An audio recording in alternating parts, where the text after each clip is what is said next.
The massive ships appeared over Earth on a Tuesday morning. They hung in the sky like crystal mountains, each one larger than any city humanity had ever built. The sunlight caught their surfaces and threw rainbow patterns across the clouds below. Sarah Chun was drinking her morning coffee when the alert came through her secure phone. She set down her cup and looked out the window of her apartment. Even from downtown Colorado Springs, she could see the alien ships floating above the mountains. They were impossible to miss. "Admiral Chun speaking," she answered the phone. "Ma'am, we have a situation. The aliens are broadcasting on all frequencies. You need to get to NORAD immediately." Sarah was already reaching for her jacket. "On my way." The drive to the Cheyenne Mountain Complex took 20 minutes. Usually it took 40, but today the roads were nearly empty. People were either hiding in their homes or stuck in traffic jams trying to flee the cities. Sarah's military escort got her through the checkpoints without delay. Inside the mountain, the command center buzzed with activity. Dozens of technicians worked at their stations, while large screens showed the alien ships from every angle. The ships had positioned themselves over major cities around the world: New York, London, Tokyo, Moscow, Beijing. They seemed to be waiting for something. "Report," Sarah said as she walked into the center. Colonel Martinez turned to face her. His face was pale and sweaty. "Admiral, they started broadcasting 3 hours ago. Same message in every human language. We've got linguists working on it, but the translation is pretty clear." Sarah nodded. "Put it on the main screen." The alien voice was unlike anything human ears had heard before. It sounded like wind chimes mixed with thunder, somehow beautiful and terrifying at the same time. But the words that appeared on screen were simple enough. "People of Earth, we are the Galactic Hegemony. Your species has reached the point where integration into galactic society is required. You have 72 hours to surrender all military forces and accept designation as a protected servile species. Resistance will result in your world being classified as hostile and dealt with accordingly. You will cease all military activities immediately. You will surrender all weapons technology to hegemony forces. You will accept hegemony oversight for your own protection. You will provide 40% of your world's resources as tribute to the galactic community. Compliance is not optional. You have 72 hours. The message repeated in English, then switched to Mandarin, then Spanish, then Arabic. Every few minutes, the aliens demonstrated their power. Military satellites around the world simply stopped working. The International Space Station went dark for 10 minutes, then came back online with all systems functioning perfectly. Aurora lights appeared over every major city, bright enough to see in daylight. Sarah watched the chaos unfold around her. The Joint Chiefs were on video calls with world leaders. The President was being moved to a secure location. The UN was calling emergency sessions. Stock markets were crashing. News networks showed crowds of people fleeing cities or gathering in churches and temples. "Admiral," Colonel Martinez said, "the President wants to know our military options." Sarah looked at the alien ships on the screen. Each one was kilometers long and covered in technology humanity barely understood. Their mere presence had shut down Earth's orbital defenses without firing a shot. Any conventional military response would be like throwing rocks at a hurricane. "Tell the President we're working on it," she said. For the next 6 hours, Sarah watched the world panic. Military leaders from every nation called in with the same questions. How could they fight ships like these? What weapons would even work against such advanced technology? How could humanity possibly survive this? Sarah let them talk. She attended the video conferences and listened to the plans. Some generals wanted to launch everything they had. Some politicians wanted to negotiate. Some scientists suggested trying to communicate.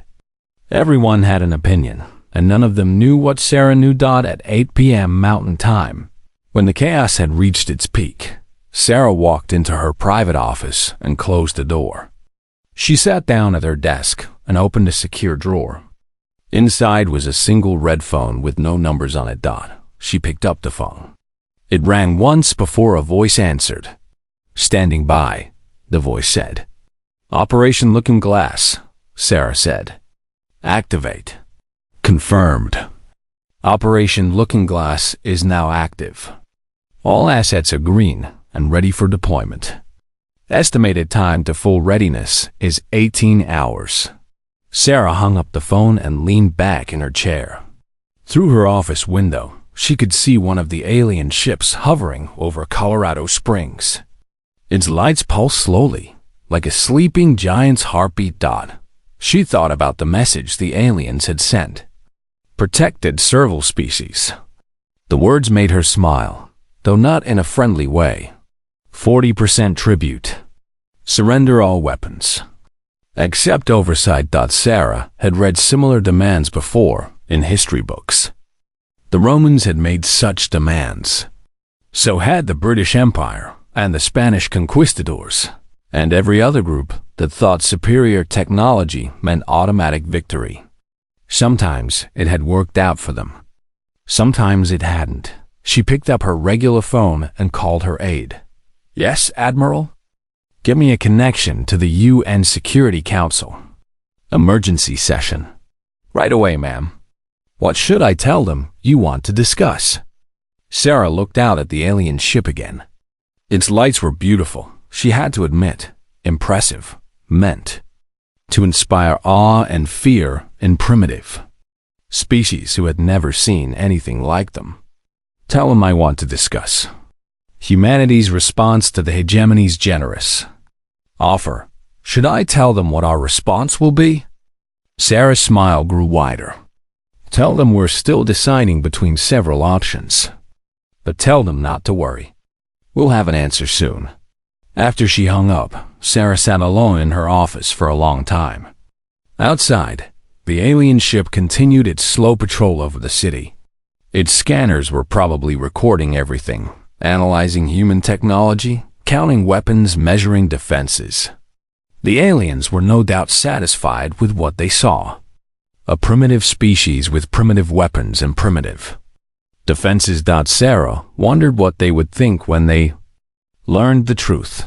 She wondered what they would think when they realized that sometimes the most dangerous thing in the galaxy wasn't the species with the biggest ships or the most advanced technology. Sometimes it was the species that had learned how to fight. The elevator descended deep into the mountain, far below the official levels of NORAD. Sarah Chun's keycard opened doors that most of the military didn't know existed. The further down she went, the more the walls changed from concrete to something that looked almost like metal, but wasn't quite right. It was smoother than any human metal, and it seemed to glow with its own light. "Operation Looking Glass has been my life's work for 30 years. Sarah said to Colonel Martinez as they walked through corridors that curved in ways that hurt to look at. "Ever since I was a lieutenant fresh out of the academy." Martinez looked around nervously. "Admiral, I've had top-secret clearance for 15 years. I've never heard of this place." "That's because it doesn't exist," Sarah said. "Officially." They reached a door that had no handle, no keypad, no visible way to open it. Sarah placed her hand on what looked like solid metal. The door recognized her and split down the middle, opening like flower petals. The room beyond was enormous. The ceiling disappeared into darkness above them, and the walls curved away into the distance. But what made Martinez stop and stare were the ships. Dozens of them hung in the air, supported by some invisible force. They were sleek and deadly looking, nothing like the bulk haulers and research vessels that made up Earth's official space fleet.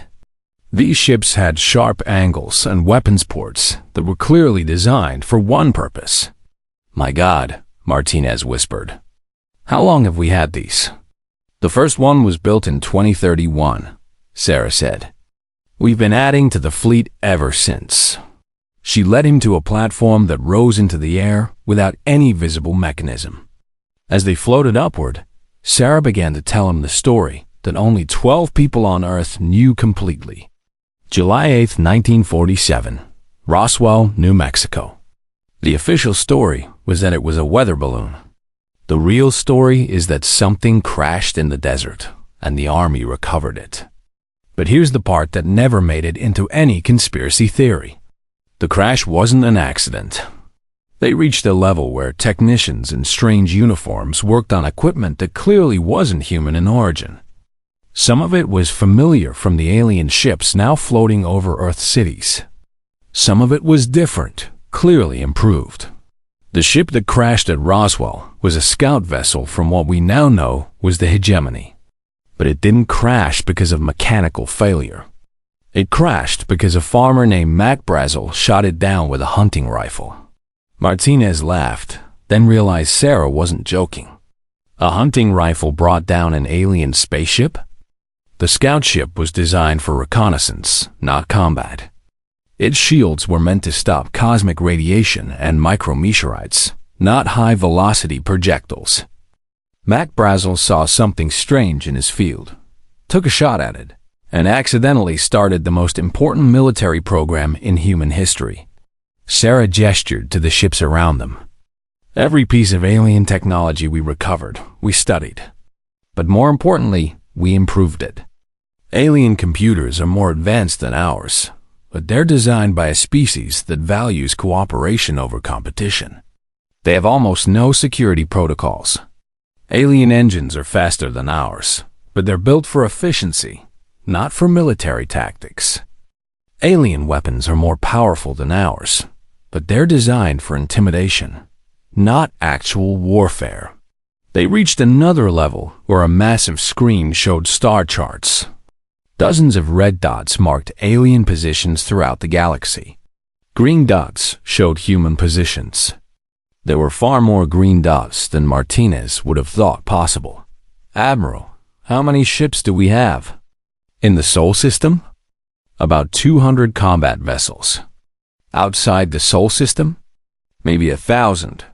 We've been exploring and building bases for 75 years. The aliens think they're dealing with a species that just learned to leave their home planet. They have no idea we've been watching them for decades. Sarah pulled up a file on the screen.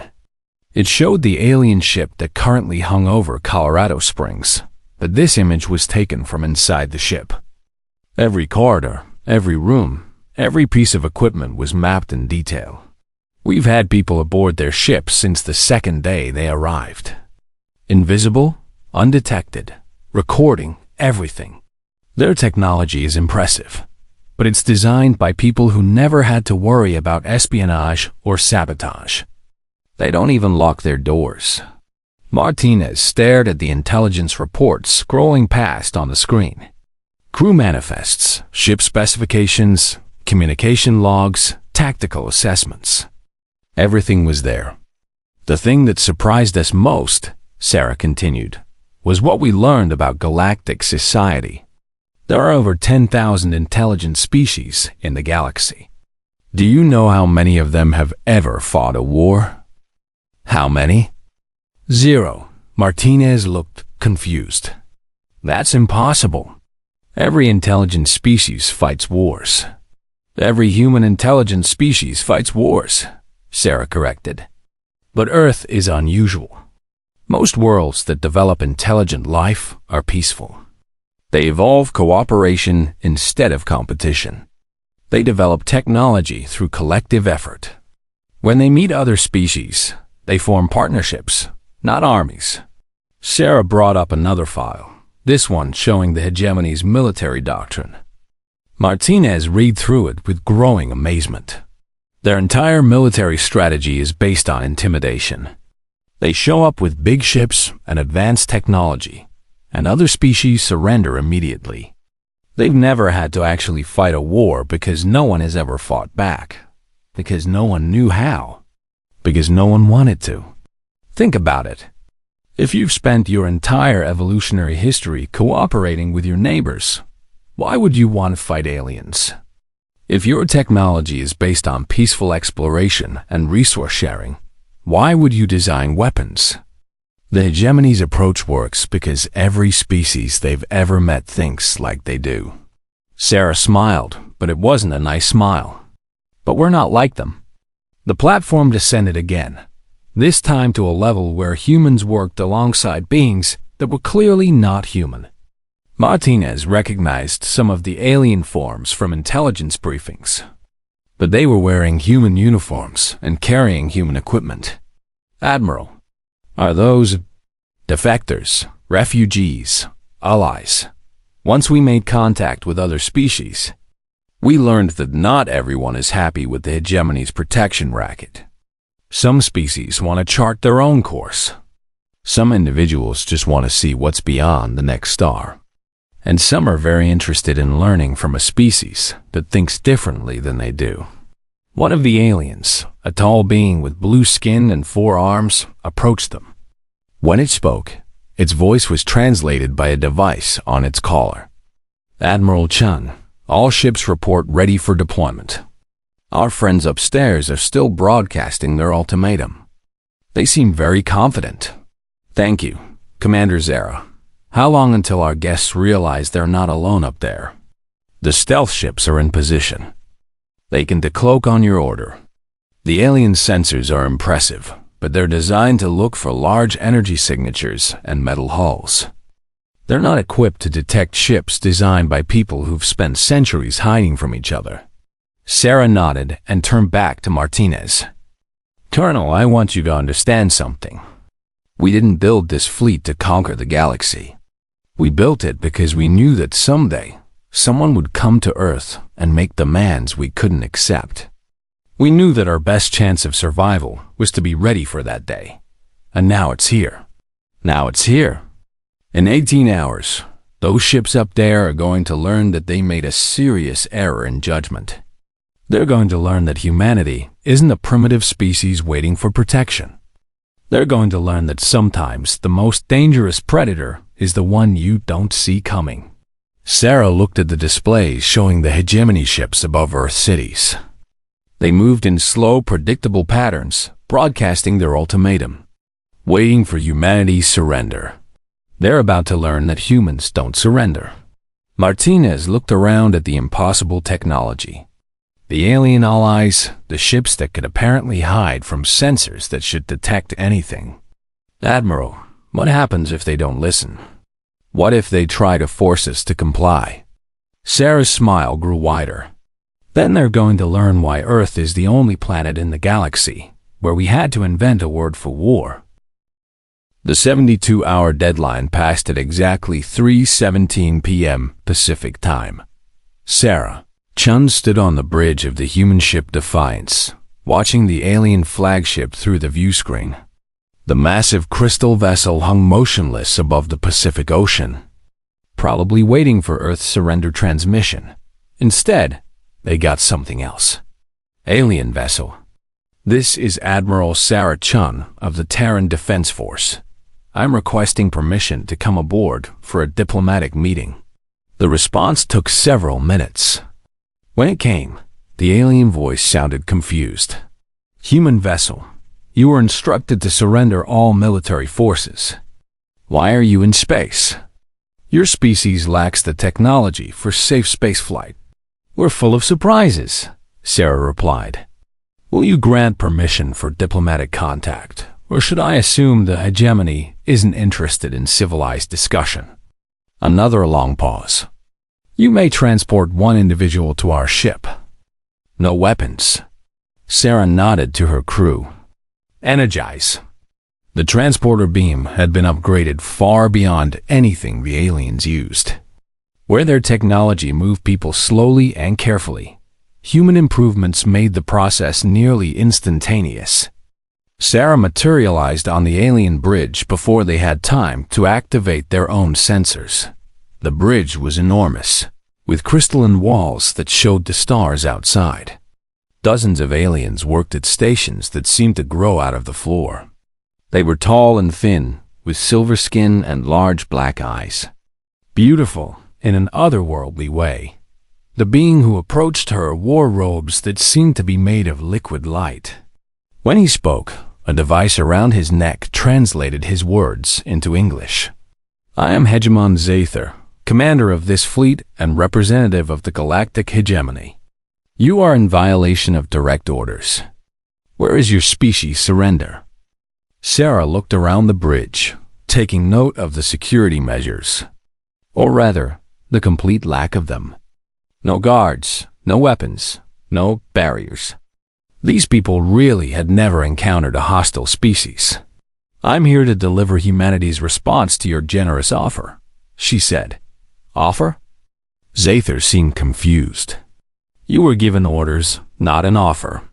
That's cute, Sarah said with a smile. The translator seemed to have trouble with that phrase. Several aliens exchanged what might have been confused looks. I don't understand, Zather said. Are you surrendering or not? We're making a counteroffer. Sarah pulled out what looked like a simple tablet computer. The Galactic Hegemony has 72 hours to withdraw from the Sol system and send a formal apology to Earth for this misunderstanding. For a moment, the bridge was completely silent. Then Zather made a sound that might have been laughter. Human, you are either very brave or very foolish. Look around you. This ship alone could destroy your entire world. We represent a galactic civilization that spans millions of worlds and countless species. You are one small planet with primitive technology. Sarah tapped her tablet. Immediately, alarms began sounding throughout the alien ship. What have you done? Zather demanded. I've accessed your computer system, Sarah said calmly. Your security protocols are interesting. You don't have any. The main display screen on the bridge flickered and changed. Instead of showing space outside, it now showed a tactical readout of the surrounding area. The alien fleet was clearly marked in red, but there were also dozens of green contacts that hadn't been there before. Those are human ships, Sarah explained. They've been in position around your fleet for the past 2 days. You never saw them because you weren't looking for them. Zather stared at the display. Impossible. Our sensors would detect any ships in this system. Your sensors are designed to detect ships like yours.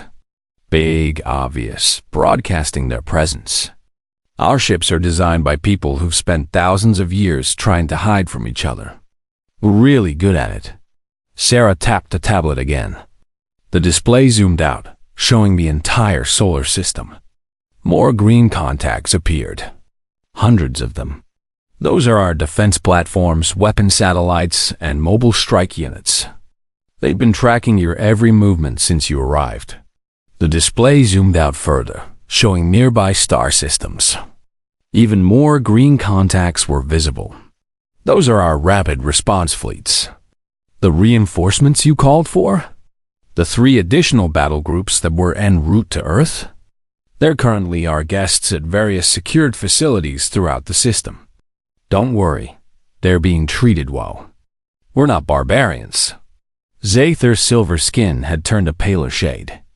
You're bluffing. Your species has barely achieved interstellar travel. According to who? Sarah asked.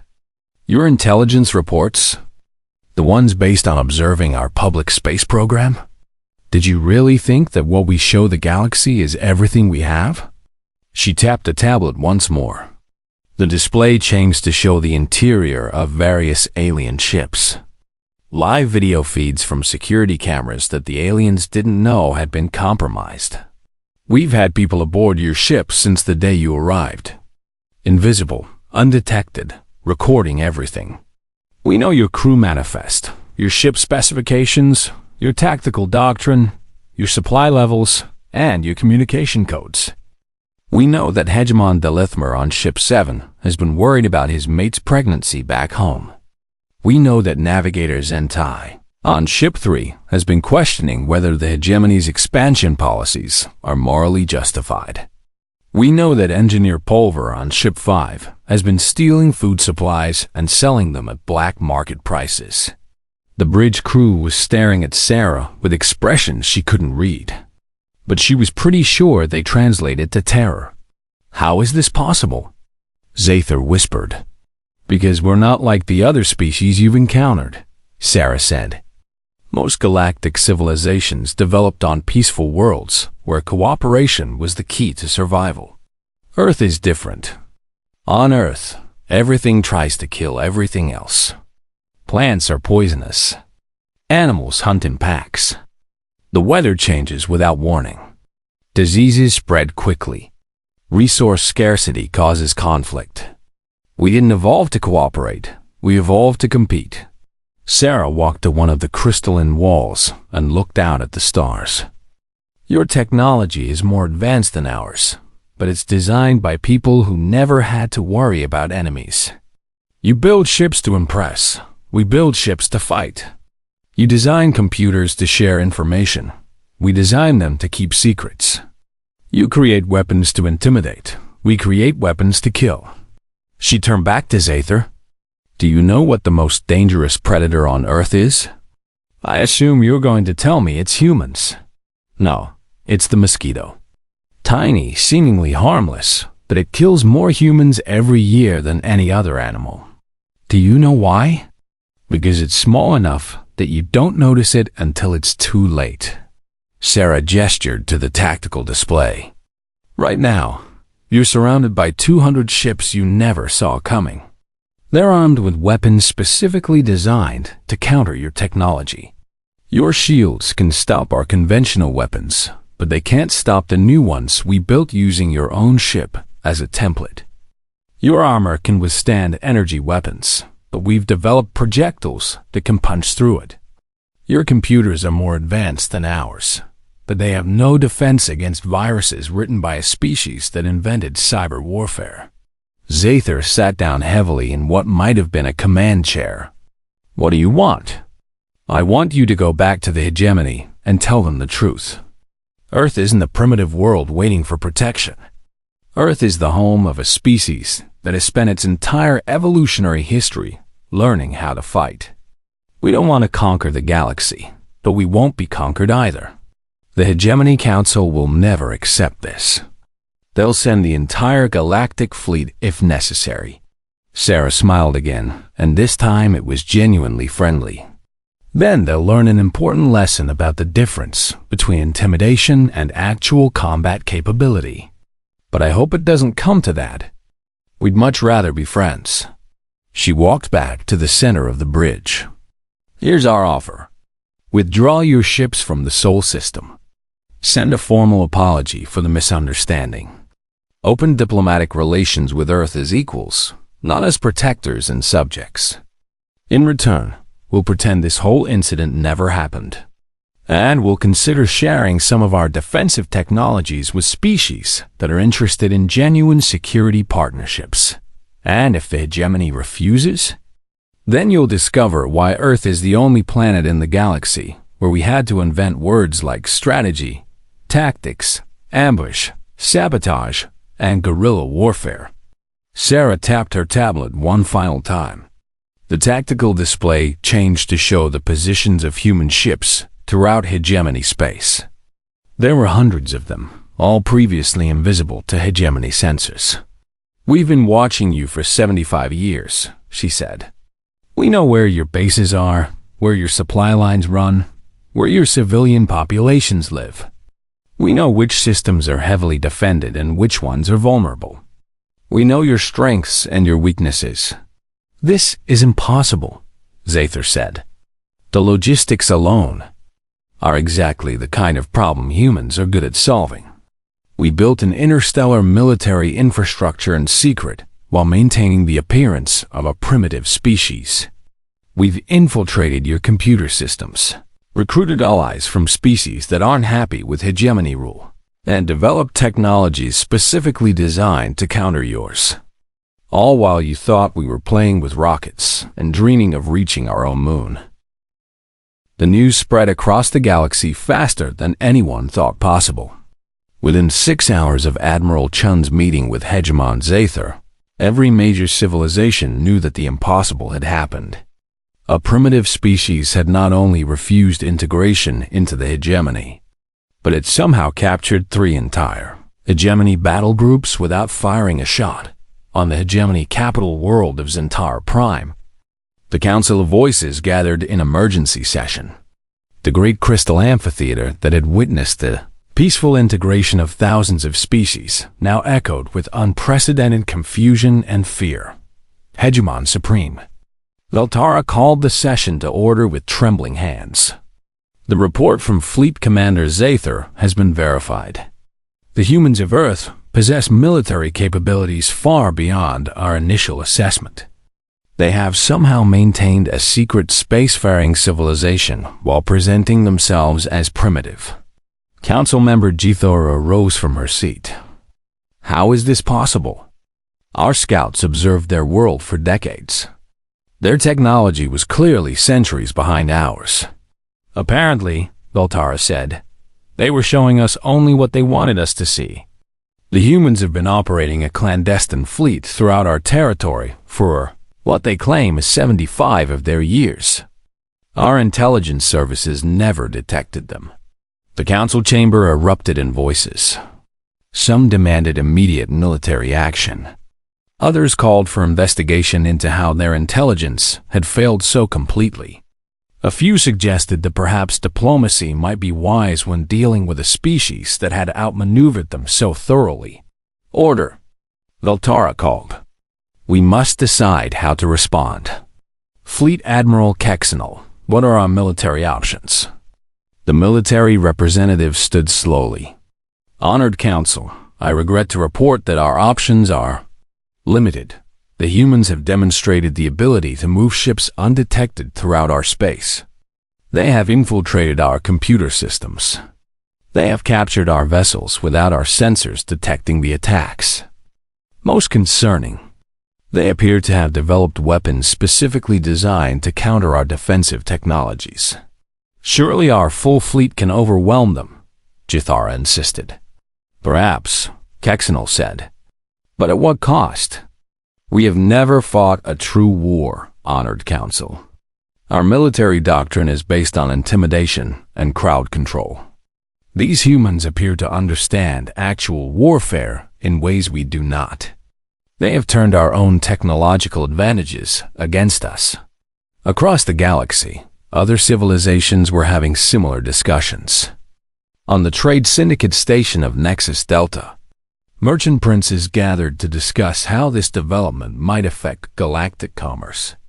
The humans have offered trade partnerships, said Merchant Lord Quanter. They're not interested in conquest, only in being treated as equals rather than subjects. But if they can challenge the hegemony, worried Trader Velix, what does that mean for galactic stability? The hegemony has maintained peace for thousands of years. Peace through strength, Quanter corrected. Peace through the knowledge that resistance was futile. If resistance is no longer futile, perhaps we need a different kind of peace. At the Scholar Collective's research station orbiting the galactic core, scientists were fascinated by the implications. Dr. Zexara had been studying the human broadcast for days. Colleagues, she announced to the assembled researchers, we are witnessing the emergence of an entirely new form of intelligence. These humans have developed what they call strategic thinking to a degree we never imagined possible. What do you mean? Asked her assistant. They don't just plan for known threats. They plan for unknown threats. They don't just develop technology for current needs.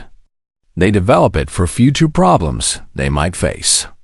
They call it worst-case scenario planning, and it appears to be the foundation of their entire civilization. Dr. Mekval looked up from his analysis station. I've been studying their military doctrine. It's unlike anything in our databases. They don't just have backup plans. They have backup plans for their backup plans. They prepare for failures, betrayals, surprise attacks, and equipment malfunctions that we would never even consider. Because, Zexar said, they evolved on a world where failure meant death. We evolved on worlds where cooperation meant survival. They evolved on a world where competition meant survival. Meanwhile, in the far reaches of hegemony space, Humanity was making its presence known in ways that sent shockwaves through every military command center in the galaxy. The Hegemony Supply Depot at Kepler Station suddenly found all its computer systems displaying the same message. Humanity offers greetings and friendship to all species seeking genuine freedom and partnership. The message stayed on their screens for exactly 1 hour, then disappeared, leaving no trace of how it had gotten there. The communication relay at Wolf's Crossing began broadcasting human music instead of official hegemony traffic for 6 hours. The music was apparently something called jazz, and while it was undeniably artistic, no one could explain how human transmissions had taken over the most secure communication hub in that sector.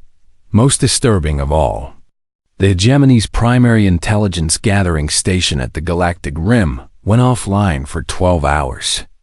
When it came back online, all the data from the past year had been copied, and there was a polite note thanking the hegemony for their contribution to galactic understanding. Admiral Chen monitored these operations from the command center. Beneath NORAD, each demonstration was carefully planned to make a point without causing harm. Status report, she said. Commander Torres looked up from his station. All operations proceeding as planned. The hegemony is starting to understand that we can reach any target we choose. Their military command is requesting emergency sessions with civilian leadership. Casualties? 0. We've been careful to target only infrastructure, and only temporarily. No one has been hurt.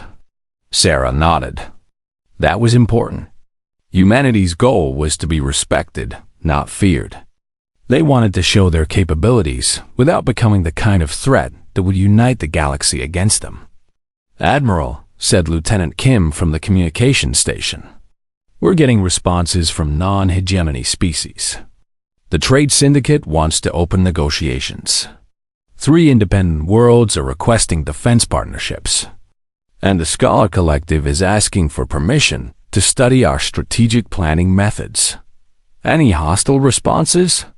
Some of the hegemony hardliners are calling for a full military response, but their own military is advising against it. Apparently, our demonstrations have convinced them that a direct confrontation might not go the way they expect. Sarah smiled. Good. Fear isn't the goal, but respect is. A new voice joined the conversation as Commander Zara, the alien defector, approached Sarah's station.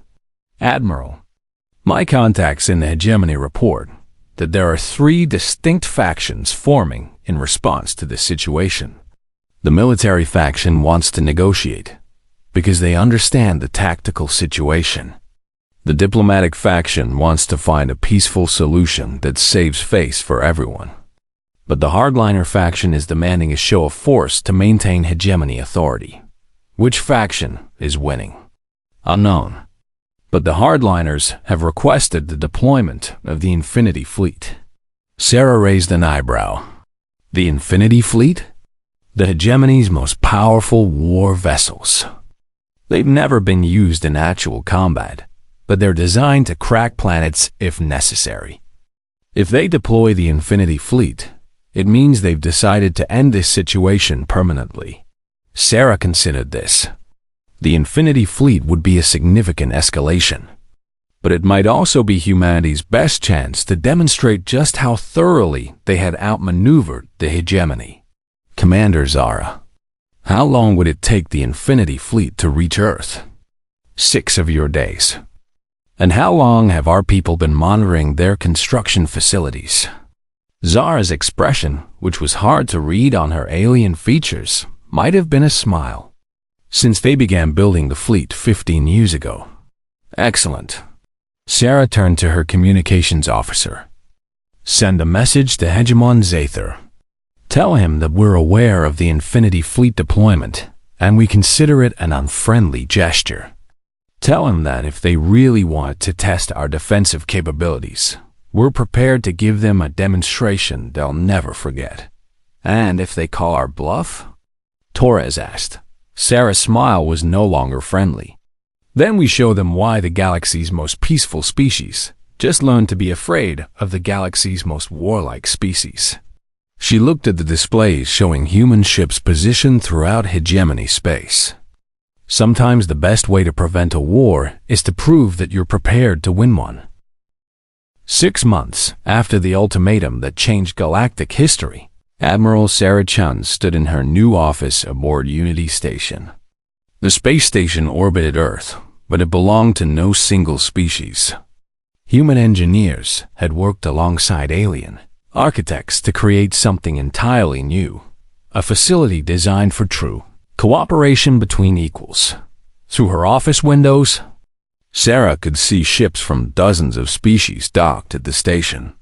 Human destroyers floated next to hegemony cruisers. Trade syndicate vessels shared docking bays with ships from independent worlds. The Scholar Collective had brought their mobile research platform to study what they called the Terra model of interspecies cooperation. "Admiral," said her aide. "Lieutenant Commander Torres, the Galactic Council session is ready to begin." Sarah nodded and made her way to the council chamber. The room had been designed with input from every species, creating a space where beings of all sizes and types could participate comfortably.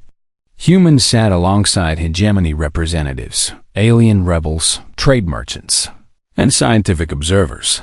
The transformation hadn't been easy. When the hegemony's Infinity Fleet had finally reached Earth, they found human ships waiting for them at every possible approach vector. The aliens had expected a battle, but instead received an invitation to tour humanity's defensive installations. After seeing what humans had built in secret over 7 decades, even the hardline faction had admitted that military conquest of Earth was impossible. The breakthrough had come when humanity made an offer that surprised everyone. Instead of demanding the dissolution of the hegemony, they proposed reforming it into something better. The problem, Sarah had explained to the Galactic Council, isn't that the hegemony exists. The problem is that it's based on technological superiority rather than genuine partnership. You've maintained peace, but you've also maintained stagnation. No one innovates because innovation isn't necessary. No one develops new defense technologies because no one faces threats. She had gestured to intelligence reports showing the galaxy's outer rim. But you do face threats. There are intelligences beyond the galactic edge that have been watching you for centuries. Your peaceful expansion has been noticed by beings that may not share your cooperative nature. You need allies who understand conflict, not subjects who depend on protection. The revelation had shocked the galaxy. Humanity's deep space monitoring stations had detected signs of extragalactic intelligence, probe ships at the very edge of known space, transmissions in languages no galactic species recognized, and technology signatures that suggested a civilization far larger than anything the galaxy had encountered. The Watchers, as humans had dubbed them, had been studying galactic civilization for generations. They had shown no hostile intent, but they had also shown no desire to communicate. They simply observed and recorded. "We don't know if they're hostile," Sarah had told the emergency session of galactic leaders. "But we know they exist, and we know they've been studying you. If they decide to make contact, wouldn't you rather have allies who understand warfare alongside allies who understand diplomacy?" Now, 6 months later, the new galactic alliance was taking shape. The hegemony still existed, but its role had changed from conqueror to coordinator. Species joined as equals rather than subjects. Military protection was shared rather than imposed. Resource sharing was voluntary rather than tribute. The Terra Defense Initiative has received 17 new applications for partnership, reported Commander Zara, who now served as liaison between human forces and allied species. The Cathay Confederation wants to learn our stealth technologies. The Rix the Republic is interested in joint patrol operations. And the Valinari system is requesting a full defense alliance. Sarah reviewed the reports with satisfaction. Humanity's military expertise was in high demand, but not for conquest. Species across the galaxy wanted to learn how to defend themselves, how to prepare for unknown threats, how to think strategically about survival. What about the hegemony hardliners? Asked Dr. Yolanda Martinez, Earth's chief xenobiologist and Sarah's advisor on alien psychology. Most have come around, Zara replied. Seeing the external threat data convinced them that change was necessary. A few are still demanding that humanity be put in its place, but they're increasingly isolated. Former hegemon Zather entered the room, now wearing the uniform of an Alliance tactical advisor. His first meeting with Sarah had been hostile, but months of working together had earned mutual respect. Admiral Chun, he said, the joint patrol along the galactic rim has detected another probe ship. It withdrew when our forces approached, but not before our sensors got detailed readings. Sarah examined the data. The probe ship was larger than anything in the galactic fleet, built with technology that no Alliance species recognized. Most concerning, it had withdrawn not because it was discovered, but because it had finished its mission. How long before they make their move? She asked. Unknown, Zather admitted. But when they do, the galaxy will be ready in ways it never was before. That evening, Sarah stood on the observation deck of Unity Station, looking out at the stars. Earth was visible below, blue and green and beautiful. Around the planet, the combined fleets of 24 species maintained a defensive perimeter. Not because Earth needed protection, but because Earth had become the symbol of something new, a galaxy, where strength and cooperation worked together. Her contemplation was interrupted by an incoming message on her personal communicator. The face that appeared on the screen was familiar. Captain Rebecca Walsh of the Deep Space Reconnaissance Ship Horizon. Admiral, we've reached the coordinates you specified. You're going to want to see this. The image changed to show the view from the Horizon's main sensor array. In the distance, barely visible against the cosmic background, was a structure unlike anything Galactic records. It was massive, clearly artificial, and completely alien in design. It's a monitoring station, Captain Walsh reported. Our scans indicate it's been here for at least 1,000 years, maybe longer. It's been watching the galaxy, recording everything, sending data somewhere beyond our sensor range. Sarah felt a chill that had nothing to do with the station's air conditioning. Any signs of activity? That's the interesting part. It started powering up the moment we arrived. Not defensively, but like it's preparing to send a message. Sarah looked out at the stars again, but now they seemed different. Somewhere out there, in the darkness between galaxies, intelligences that had been watching from afar were making decisions about what to do with the noisy neighbors, who had finally grown interesting. Captain Walsh. Maintain position, but do not approach the station. Full defensive posture, but do not appear hostile. And send all your data back to Alliance Command immediately. Understood, Admiral. Walsh out. Sarah activated the station's communication system. All senior staff to the command center. Priority Alpha. As the staff gathered, Sarah realized that humanity's greatest challenge was just beginning. They had convinced the galaxy to work together. But now they would face a test that no galactic species had ever imagined. But as she looked around at the mixed group of humans and aliens preparing for the unknown, Sarah felt a familiar confidence. Earth had faced impossible odds before.